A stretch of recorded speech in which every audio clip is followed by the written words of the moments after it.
Hi, I'm Dr. Nicole Masick with the Early Learning Nexus 2-Minute Toddler Tip. This week we talked about children's fears and it impeding on a smooth bedtime routine.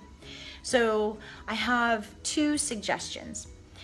First, keeping in mind that young children lack the attentive powers to redirect their thoughts purposefully. So if they have a negative thought or something just pops in their mind or they imagine something kind of dreadful and dreary, they're just going to go with that.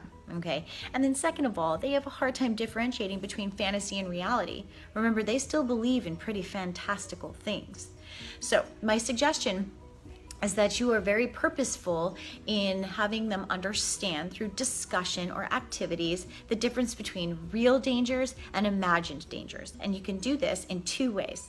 One are thinker bubbles. So pull out a piece of paper and some coloring materials and you draw two people and you draw thinker bubbles, right? Like what they're saying.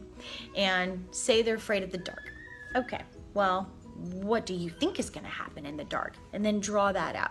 Now, what do you think is actually going to happen in the dark? Who is here in our house? What was the last thing that you saw before you went to bed?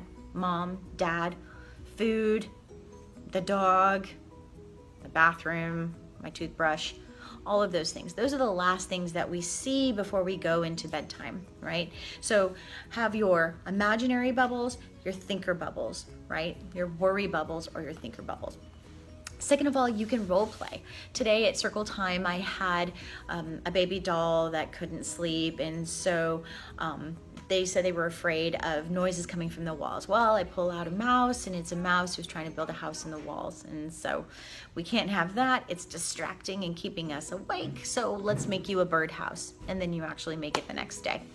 Or it's a monster under my bed. Well, actually, it was Mr. Alligator and it was his tummy rumbling. He's very hungry. Let's make him a sandwich.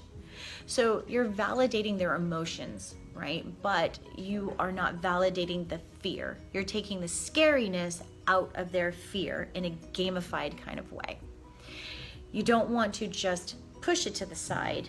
You want to hear them out, but then be able to change the path in which they take with it. And the other fundamental suggestion is make sure you stick to a solid routine. Children need routines because otherwise, if they don't have a solid, boring, expectable, predictable routine every night, they're gonna fight bedtime because they're gonna think that there's some variables that might play into here that keep them awake. I hope this helps. Take care.